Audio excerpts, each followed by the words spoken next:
Former Chancellor George Osborne has been urged to use his new position as chairman of the Board of Trustees of the British Museum to ensure that the institution is not hijacked by woke ideology.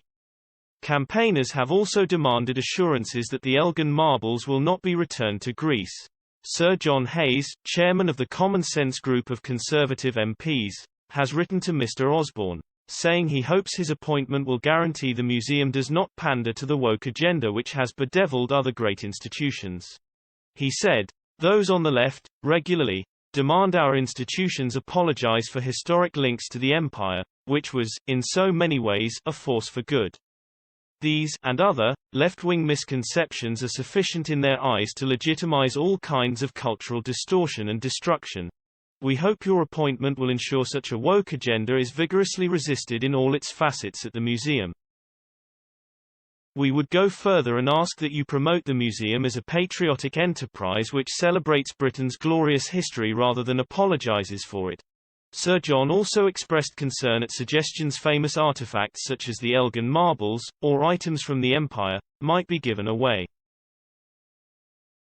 The marbles, also known as the Parthenon sculptures, were removed from Athens by Lord Elgin, British ambassador to the Ottoman Empire, between 1801 and 1805.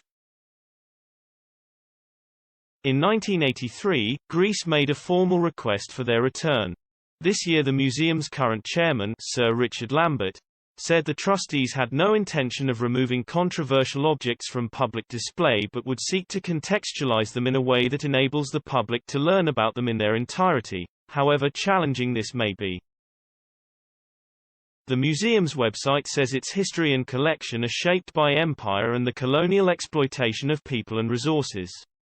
It says often objects were collected first by individuals, organizations or companies, passing through several owners before coming to the museum. Key contested items include the Benin bronzes from the West African Kingdom of Benin. The museum's website describes how Benin City was overrun and occupied by British forces in February 1897, and there was widespread destruction and pillage by British forces. That year the museum displayed 304 Benin plaques on loan from the Foreign Secretary and later received 203 Benin plaques as a donation. It then made acquisitions from private collections and today has around 900 objects.